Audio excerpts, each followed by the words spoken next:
welcome everybody to my session on Agile coaching. Sure thing. But what about life coaching in Agile thinking? And to begin with, I like to tell you about a story about two frogs. There's a story about two frogs.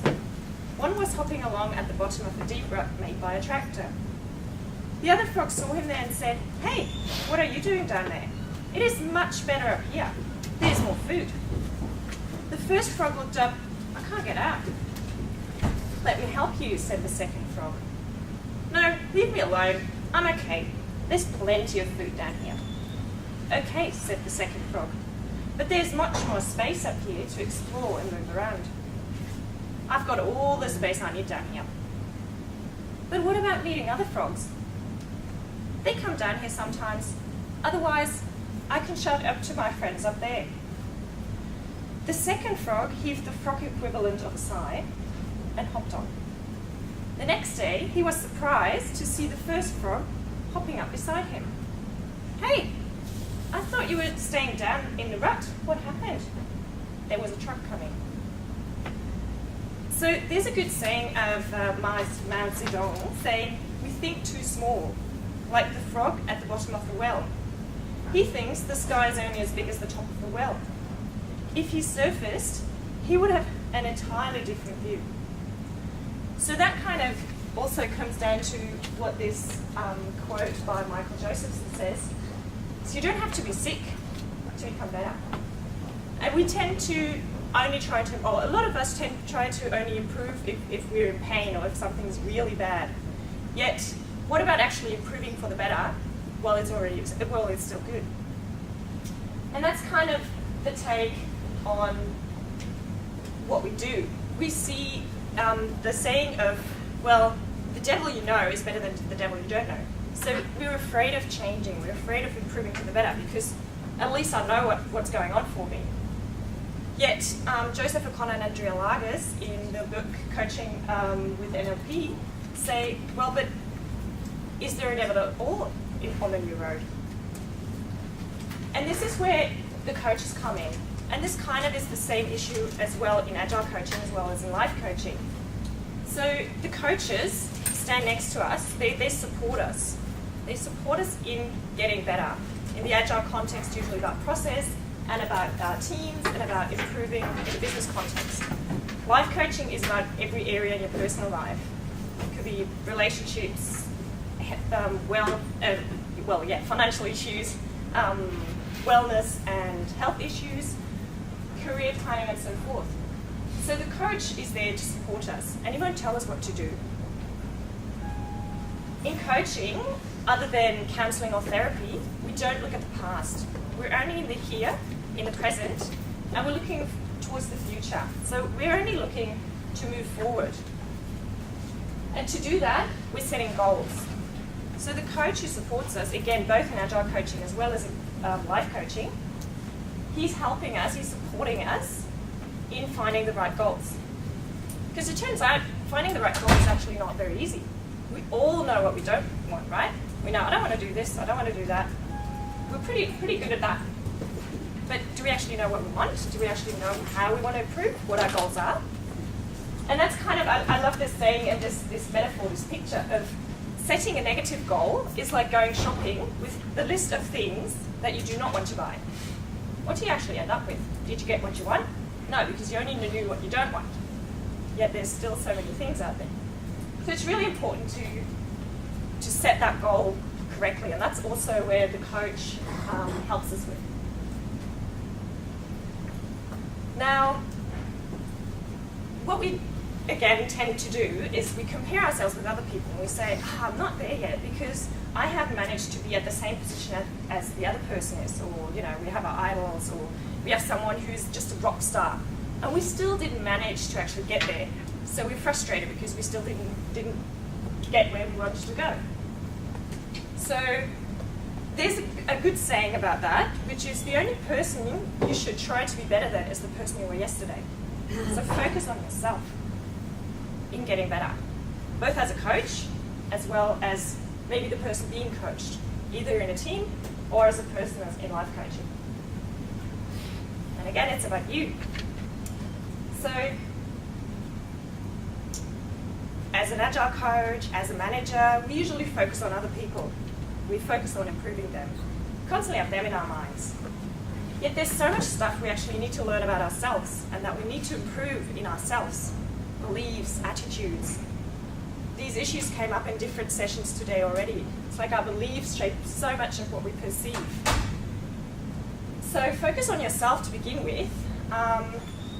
Any role that you have, it's very interesting to focus on yourself and see how you perceive the world, see what's happening for you, what your beliefs are and so forth. Because beliefs are a very important factor. Again, the filters were mentioned today. We have perceptual filters, which help us kind of not going crazy, because if we were to actually perceive 100% of what's going on, we would all go nuts. So that's kind of why we have this internal filter mechanism, which distorts information, which deletes information, and it only makes sure that we perceive and actually consciously take in the information that are relevant to us. And this picture pretty much says it all. Like, I don't know, people of you who've already had a kid, for example, when you were expecting, how many of you actually finally saw, oh my God, were there always so many strollers out there? Were so many people actually having kids? I did not see them at all. But yet suddenly there's strollers everywhere. And this is exactly it. The reticular activating system is responsible for this. It prevents us again from going nuts just by making sure that we're only taking in the information that are relevant to us. And these filters are kind of fed by our beliefs, our values, our experiences to make sense of the world, to make sense of what we actually perceive. And there's a very good saying on that, which is, what the thinker thinks, the prover proves. So the way we actually go into a situation, the way we talk to people, what we think initially, our prover, our internal system, will make sure we only perceive that information. A good example is someone who says, I really always suck at that. So what do you think will I perceive? I will only get the information where I was wrong, where I failed, and so forth. I won't see the achievements that I got. So this saying is pretty powerful. And a pretty nice example of that, yet a stupid little example, but the day after I actually heard about this saying, I was leaving our building, and I just recently came to Australia in December, and I still haven't gotten used to pushing that stupid button to get to leave a building. So I have to press a button, and then I have to, so two things, and then I have to actually remember, do I actually pull the door, or do I push it? So what I did was, okay, I pulled the door, didn't work, and I pulled hard, didn't work, and then I pushed it, and I was like, oh, I'll never learn this. And I thought about this saying immediately. And what I did was, no. I said it out loud. I said, next time, I'm gonna be able to push it. I'm gonna remember to push it. The next day, I left the building. I pushed the button. I saw myself mentally pulling the door, and I was like, no, push the door. It's a stupid example, but it worked. So it was pretty cool just remembering this sentence. So keep that in mind. Again, it's about you. It's about you have to make sure that you shape your thoughts or your attitudes. And that's actually the beauty of it, because we have a choice. Our attitudes are not in our DNA. Our attitudes, we can work on them. So Irving Berlin says, life is 10% how you make it, and 90% how you take it. So we really have the choice to work on our attitudes. One attitude that we probably all know in the Agile context is pull, not push. Because if we have that in mind, people should pull what they want to work on or what they can work on instead of us actually pushing it. It changes our mindset. Another thing that I love, and I heard that today as well, is like, people aren't resources. If we have this mindset, if we just call them resources, we're just going to shuffle them around as if they weren't resources. And they don't mind, right? They have no thoughts, no ideas, no personality. They're resources. So just think about that again. It's what you think about, what the thinker thinks, the prover proves. And I don't know how many of you know that. It's also an attitude thing. but is the great eraser. So we're very good at saying something like, you know, you look awesome today, but I really don't like the necklace. It's like, did she actually see that I was, or did she notice that I actually said something nice? No, because the focus is on the second part of the sentence. So Natalia would probably say, but, oh, you know, not good. That can be changed, that can be challenged. And maybe you can run an experiment on that. So one thing could be, remove that word from your vocabulary for a week. Just try it out, or do it with your team. Have some kind of anchors where you say, if someone says but, make a noise, clapping noise. Touch that person on the shoulder, or do something else, a visual thing, anything. The way you can change it is either say, I really like your jumper, and if you were to actually change that necklace to the other one, that would be even better. Just as an example to flip the things into the positive. Another thing would be, if I don't have the positive idea to help Natalia figure out what would look better, would be to actually just switch the order of the sentence. If I said, I don't really like the necklace, but you look awesome. Do you see the difference? It is a difference. Because it's like, yeah, whatever, I look awesome. So it's, again, tiny little things that we can work on. So try it out maybe in the next week. So there are things like limiting beliefs and empowering beliefs, limiting words, empowering words. And examples for them are pressure words like, I should really do this, or I can't do this. No, sorry, that's beliefs, but I shouldn't do this, I must do this, I have to do this. Oh really? Do you? Who says so? And Natalia, that's funny, Natalia said to me that she was talking to someone and they said, oh, we should really go out to lunch. And I loved her response to that. She said, well, the day you want to go out to lunch with me, that's when I'm available. But if we should go out to lunch, because should does not include choice. Again, we have a choice. Pressure words, like they kind of imply that it's a rule. Someone says we have to do this. So choice is important here. Beliefs, like I can't do this. Question things like, okay, what can you do? Or what if you tried it? What happened? Just challenge that. Abstract words like, I'm so stressed. Well, what does stress mean for you? Because it's not, no one's the same. So there are people for whom stress would mean just talking to a person. For others, it's awesome, it's great. Then others might be stressed by multitasking, whereas for others, it's like, yeah, whatever, no biggie. So question these things. What is success for you? It's not always the same thing. So think about that when you have meetings. Call that out. If you hear some discussion going on and you hear these abstract words, get some clarification. And it's not about judgment or not about justifying it. It's just getting clarification. Unconsidered opinions. Well, obviously you can't do this. Or, I think that would be better. What does that mean? Really? Question that, challenge that. And listen for those words in your own system. Listen when you actually use them and try to challenge yourself. So why is it obviously? What's my idea behind it? Overgeneralizations. We all do them, right? Yeah, we all do them. Always. You always forget about that. You never take out the trash. Who's heard those statements or used them? Hands up? Anyone? Oh, that's awesome. So many people who haven't used generalization. That's pretty cool. So you listen for these words and challenge them because it's about the understanding and about getting clarification. And again, challenging things and yourself. Again, it's about yourself. Kick yourself out of the comfort zone here because you have big learnings. Oh, I said the learnings word. Big lessons learned in this. So life begins at the end of your comfort zone. Again, the frog story. He didn't even know until he was actually really kicked out of it because he was in danger.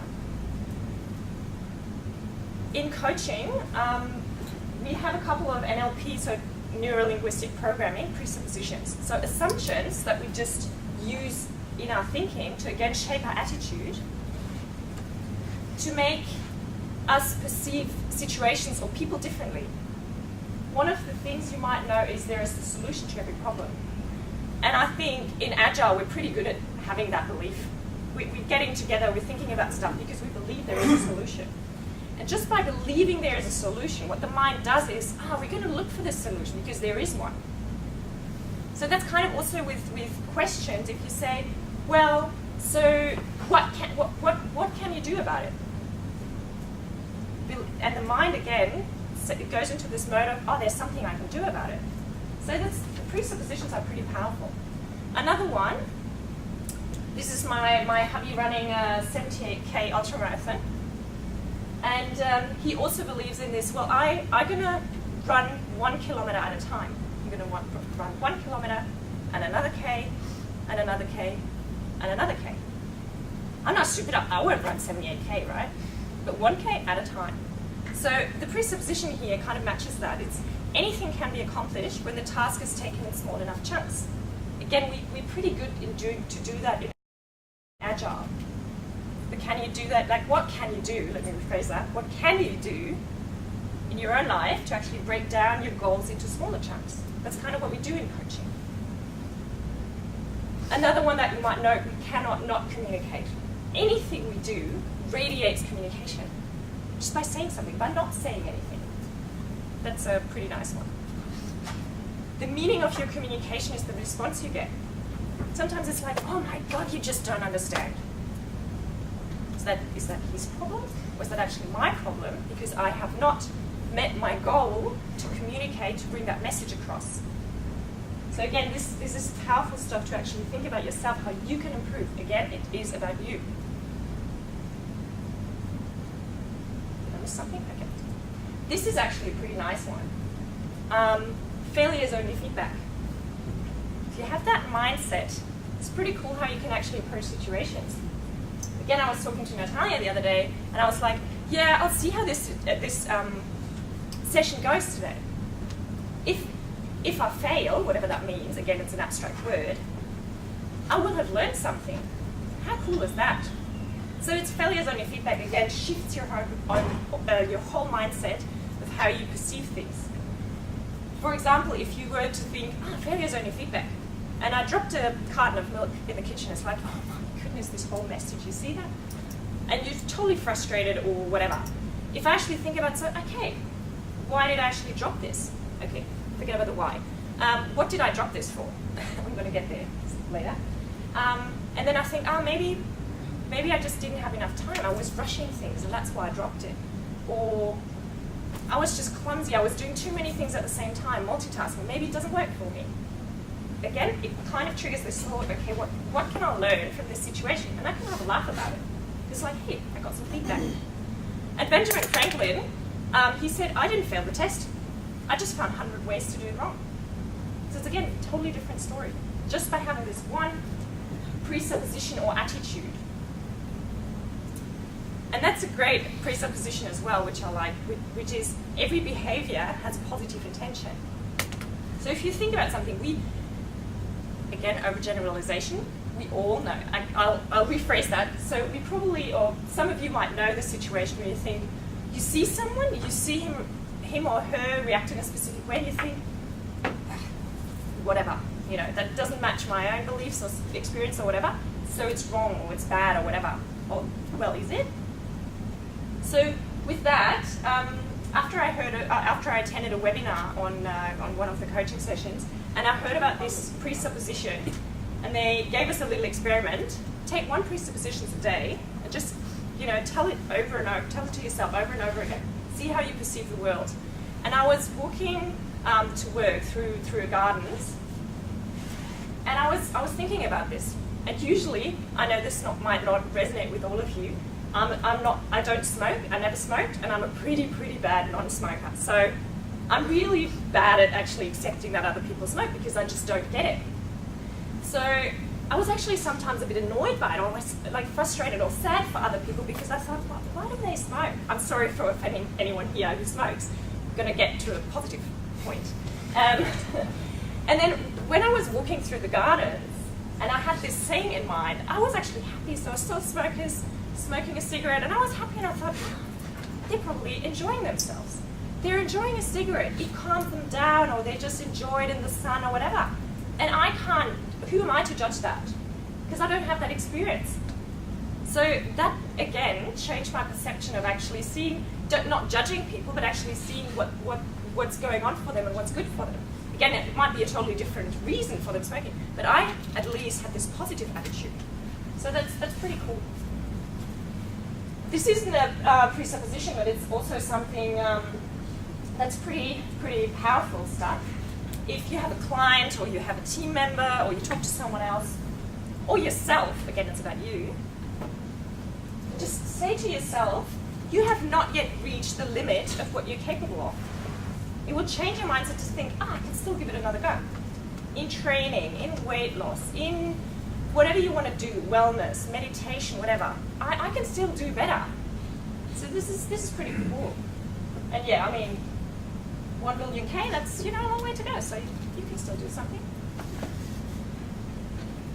While I said it's about you, you still have to get your ego out of the way. Now, how does that work? Like, it's about me, but then I shouldn't, and what do you mean? So the thing about get your ego out of the way is, what we tend to do is, most people do not listen with the intent to understand, they listen with the intent to reply. So check yourself how you actually talk to someone else. You're listening for agreement, for disagreement, for, oh yeah, I had that, I know that experience, or me talking to a smoker, I can't relate to that, so what are you talking about? I'm in my own head, I'm in my own experience, I'm in my own story. Am I really listening to that person? No, I'm trying to find a way, a spot where I can jump in and say something. There's this saying of, we have 2 ears and 1 mouth. So we should actually use that ratio 2 to 1. And others say, you should actually have 10 to 1 to be a good listener, and to actually listen for what's going on for that person. So think about that. Next time you talk to someone, just try to see what's going on in your own head. Are you actually listening, or are you trying to find something that resonates with you and that you actually want to say and you want to jump in? So again, there are experiments on that you can try with, so courage for silence, and that's actually pretty difficult. We had, in my coaching studies, we have like coaching tribes, so we actually being coached, or we coach each other. And one of the things is, don't say anything. If your client is telling you something, or you can also apply that to your team members or the person you're talking to, try not to say anything. Try not even to say, oh, that's wonderful, or, well, that's pretty bad. Just try to be silent. It's so hard. And so experiment, like if someone says something to you, count to 3. Oh, well, not count to 3, but give it 3 seconds. So 22, 23, 24, and see what happens. Most of the times, people want to fill the void. So they will continue talking, which is actually pretty cool, because then you get more information that you wouldn't have gotten if you've actually jumped in right away. And especially for people who are usually a bit quieter, it's amazing what you actually learn from them if you just try to be silent. While I was preparing for the session, I found this guy who said, I ran this silent meeting, and that was pretty awesome. So he was a manager, and he ran this meeting, and he didn't say anything. And he said that was so powerful. Because it was about the others. It was not about him in this meeting. Again, it is about you, and you have to take yourself out of the picture actively, but then get your ego out of the way, depending on what you want to achieve.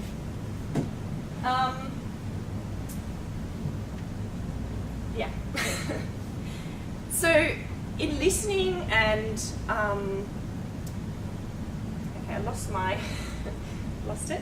Anyway, so there's a nice saying which is question everything, learn something, and answer nothing. So in listening and trying to just understand what's going on, try to question things that you want to get clarification on, or challenge your client or your team member or the person you're communicating with. And what I'm saying is not question like, what are you saying? That doesn't make sense. It's in a nice way, in a powerful way. It's challenge the abstract words. It's like, okay, what do you mean you're not successful? What does success mean to you? or challenging the limiting beliefs. Who says you shouldn't do that? And then it starts this process of people actually thinking about it. So there are powerful questions, and why isn't one of them. That's kind of why I initially, at some point why I said, okay, let me rephrase that. Because if someone's telling you what they've done, and you say, well, why did you do that? It creates this situation where that other person actually feels the need to justify it.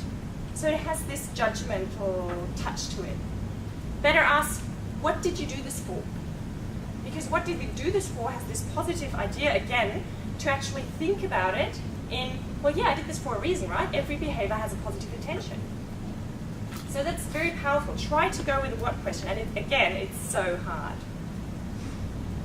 And then once you've figured out the what, so again, in the sense of goals, once you've figured out the what, you can ask, and how do you want to do this? What's your next step? And once you've figured out the how, you can ask the when for accountability. When do you want to do this first step? So it's good to have these powerful questions. And then you can also ask questions to get a better perspective, a fresh perspective. Like this, I can't do this, or I shouldn't do this, or I want to do this. And you can actually say, well, what if you tried it?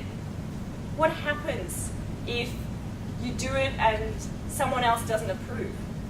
Just challenge these ideas, because we usually don't think about what might happen or what good might happen. So it's like, what's the worst thing that could happen?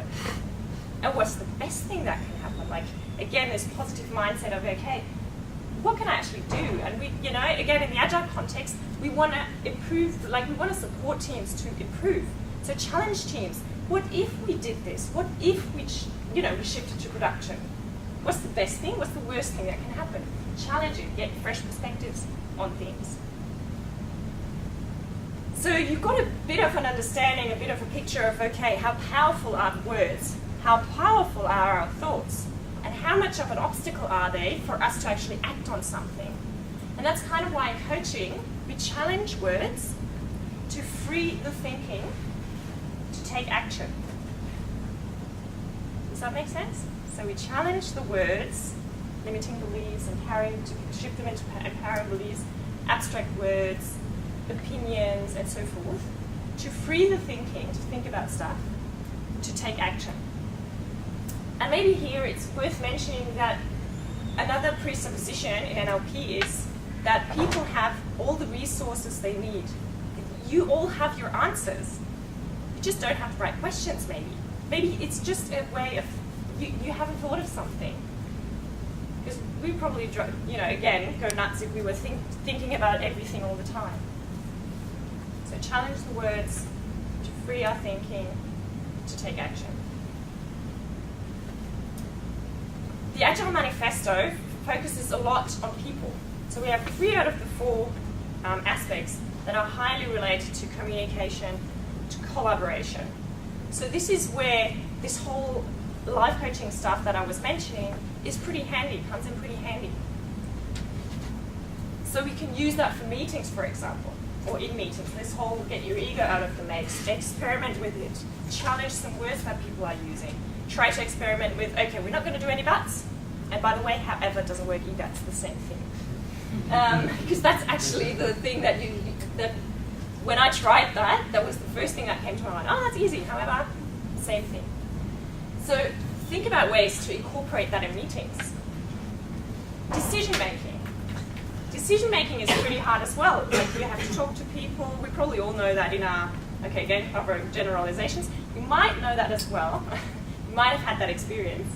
That decision making is hard, and that as soon as you actually communicate with someone about it, it gets even harder if you involve different kinds of people.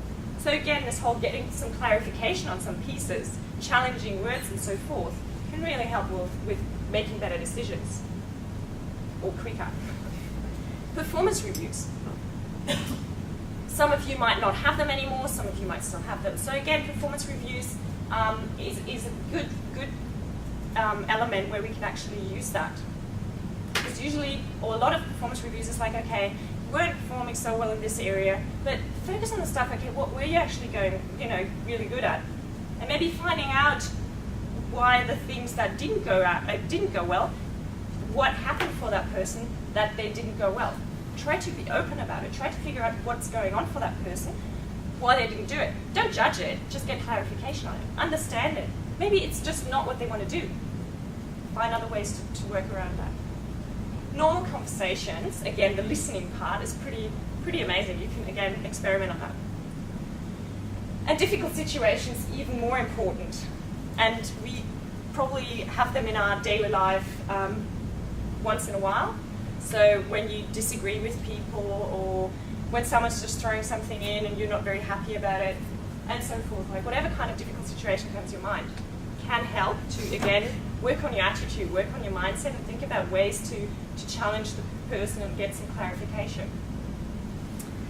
So, yeah, we are a very diverse bunch of people, which in my opinion is pretty awesome. So different people, great variety. So there are lots of different things. There's so much to learn because no person is like the other. So they all have different attitudes. They all have different beliefs, different experiences. Having that open mindset, getting some clarification and so forth will help with that. So it's pretty interesting.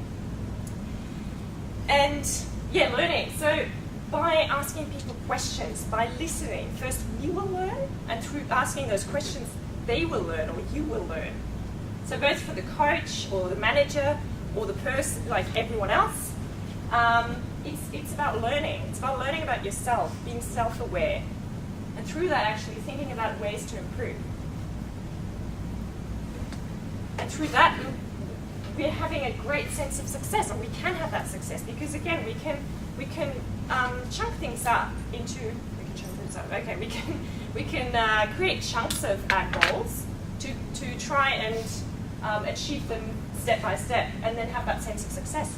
And we'll have that sense of success as long as we actually only hold that mirror in front of us and actually see. So, have I improved since yesterday? No, don't compare yourself to anyone else.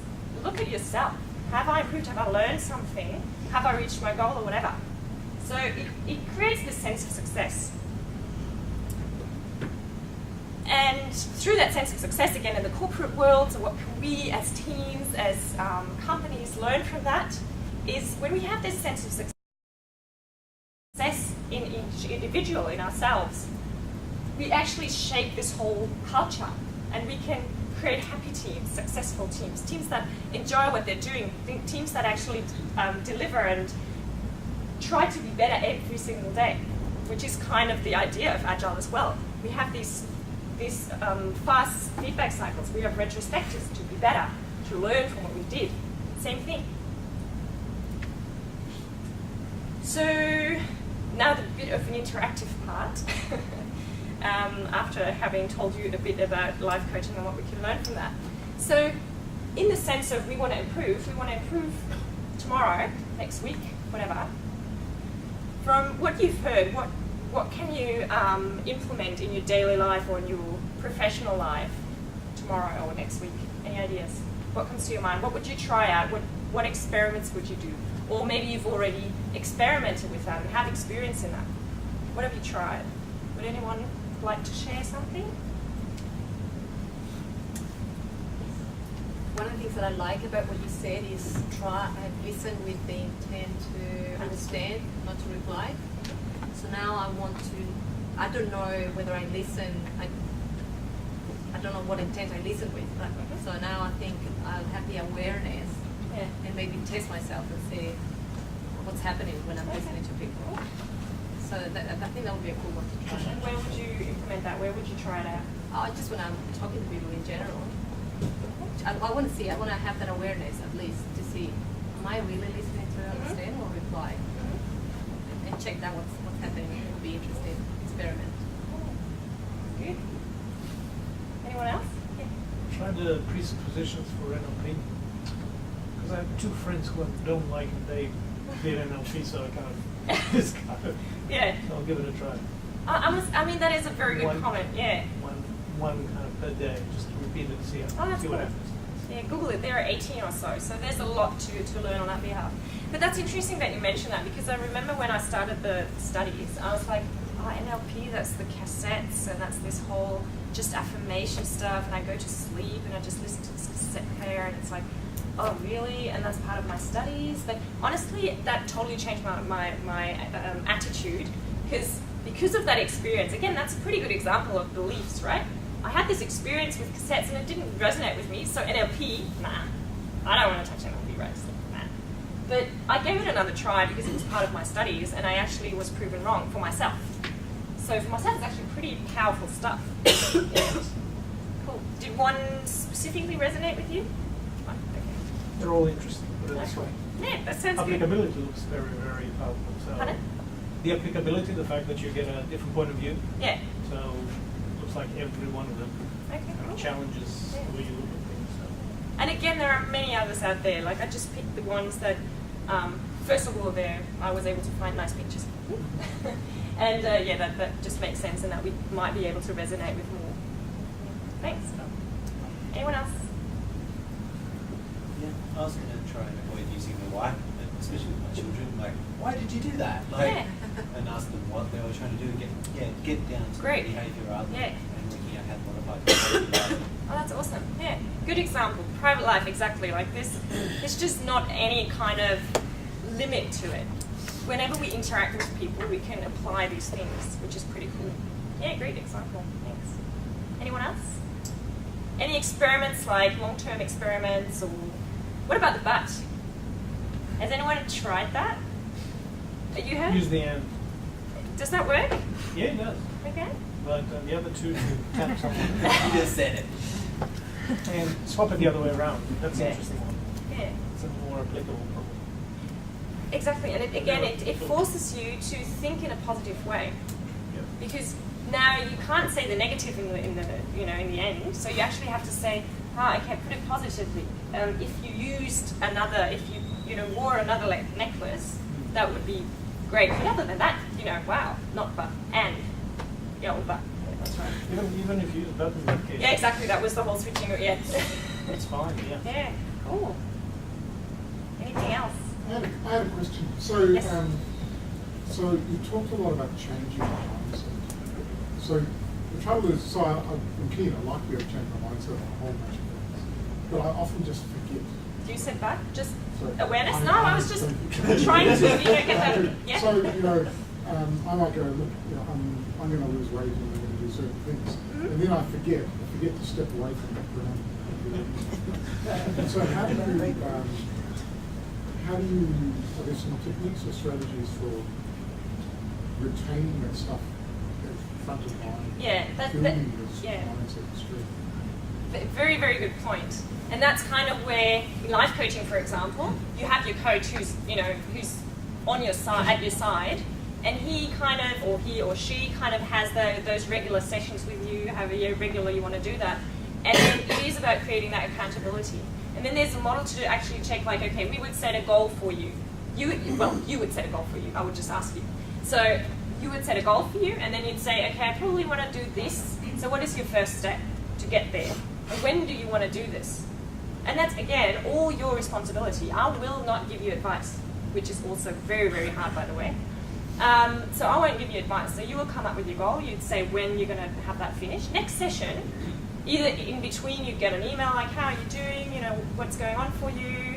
And so forth. Next session, we would just discuss what was going on for you. And maybe consciously, like, again, I was doing the session, so I had to work on realistic issues as well. Sometimes I would just say, actually, after the session, I figured it's not important to me. So I didn't do it. Again, that's awareness, and it's the choice of saying, I don't want to do it, which is fine. Nobody's going to hold you to it. It's just about you. So, but okay, but wait a second, because so the thing like the smoking, right? It could be stop smoking. And you just said, well, and then if I come back and say, hey, I decided I don't care about stopping smoking, so you're not going to do that. But there's a whole bunch of reasons why stopping smoking might be good, right? For health, you go to a family with a dog, etc. Yeah. So I don't see if you're saying the coach can just step away from. Okay, you said it's not important, so I'm not going to talk about it. But it seems to me like a bit of aggregation of responsibility. No. Well, I mean, the responsibility always lies with the client, with the person that I'm talking to. I would challenge you, I would just ask you, okay, so what did you want to stop smoking for? What was your value behind that? And try to really dig into your value behind it. Because usually, and again, stopping smoking is something you don't want to buy, right? So what do you want to buy? It's like this shopping list again. I want to stop smoking. It's like, I don't want to buy chocolate. Well, what do you want to buy? So it's first of all creating that goal of what you actually want, right? You want to be healthier. You want to be fitter. You want to be able to, I don't know, run with your partner and without being out of breath or whatever. Like there are some reasons that make you want to stop smoking. It's kind of getting an idea of what is the positive goal that you want to reach. Because only if you have a positive goal and a positive motivation will you actually be able to make it. Or probably willing to make it. And again, it's your choice. Some people might say, oh, I'm okay. Or it was too hard, like the frogs. Yeah, it's, it's all good. There was no tractor, so I was fine, and yeah. Right, so it's all about the client. It's not about me. So my last question. Yeah. So you're sort of making it sound as if, well, okay, I need the coach to help keep me on track. Do I have to go hire a coach to be able to do this job? No, it's support. It's just support, and yeah, go ahead. As well. I think when you've got a goal, sometimes the habits are different. So you chunk down into the habit, for example, one of the weight loss, what's the first thing that you do to lose weight? You might be out your cap and you switch track for a whole month. So you can start to chunk that goal into habits. You track your habits and time individually you start doing habits. I found that. And again, it comes down to, if you're able to do it yourself, perfect. It's great. The coach is there to support you. If you don't need the support, that's fine. A good coach will never tell you, oh, you need to book another 5 months. A good coach is trying to actually make sure you get what you need, and then, again, not about me. The coach, get your ego out of the way. You're not just coaching like in our everyday life, but it is about the client. So if I don't give you any value anymore, I should get the hell out of here, right? So again, responsibility and the whole process is the client's. Okay? I have a question. Yes. If you wanted to modify use of language in the way that you described at the beginning of the presentation within a group setting, say a team setting, would you typically try to introduce that change in a subtle, non-invasive manner, such as just point leading by example, or the more invasive manner of basically doing training and being in people's faces about it? And if you've had experience with both, just your experiences. Well, in that case, I would, again, like the client would be the team, and I would ask the team, so what do you think? So I heard about this, and I'd like to try it. First of all, yeah, leading by example is always good, walking the talk. In proactive coaching, there's this principle of designing a contract, having an agreement, talking to people and asking them, so, I think, in my opinion, the word but is kind of, not helping us in actually focusing on what we want to achieve and not focusing on the positive. So I would like to help us make a change in that. So what would work for you? What would you like me to do when I hear the word but? Designing the contract, responsibility lies with the clients, lies with the team. Ask the team, and they say, well, actually, just call it out. Or, we're fine with it, and they maybe have a discussion. Okay, so, what does it give you to say the word but? Once I explain what it's about, right? So it's leaving that responsibility. So I'm not a very big fan of, okay, I'll tell you, so this is how we're going to run it now. I'm not a big fan of that. So I'd probably just include them, get the buy-in, get the commitment of people, because they will be more willing to actually contribute. And if they come up with the anchor of saying, we're going to clap, I'm just going to hit him on the forehead or that, whatever. It's like, depending on the context, depending on the culture, it might be a fun thing for them as well. Or we have, in our office, we have these Nerf guns. These Nerf guns, these funny little guns. And actually, we already have one anchor in place. So some of the guys did the Pomodoro technique session today. I don't know if anyone has heard them. So they have these Nerf guns, and if someone doesn't make the time box and they're still working and hacking away when the Pomodoro is over, they're just loading the Nerf gun, and just this clicking noise is like, damn, yeah, okay. They're not even getting shot. So that could also be an anchor. So ask the guys what they want to do. Does that answer your question? Yeah. Yeah? Okay, cool. So think about experiments. Think about something you can do tomorrow or next week in your office to actually incorporate that. So experiment. Think about ways how you can incorporate that and share it. Feel free to share it with me. And yeah, so triumph is just a little oomph added to try. So try it out, experiment, see what it does to you. It's about you. See what it does to the people around you. Try and be happy and enjoy the great view. You know, managing to get up that mountain and reaching your goal. And yeah, so I have the slides up on SlideShare, so you can find some sources. And other than that, feel free to get in touch. That's me. Feel free to connect on LinkedIn or add me on Twitter. So Erdbeervogel is the German word for strawberry bird. So just in case you were wondering what that means. So yeah, feel free to add me. Share your stories, share your experience. I'd love to hear your stories, how your experiments go.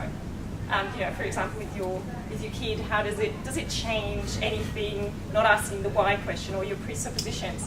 So just share the stuff, and yeah, happy to learn from you as well. Yeah.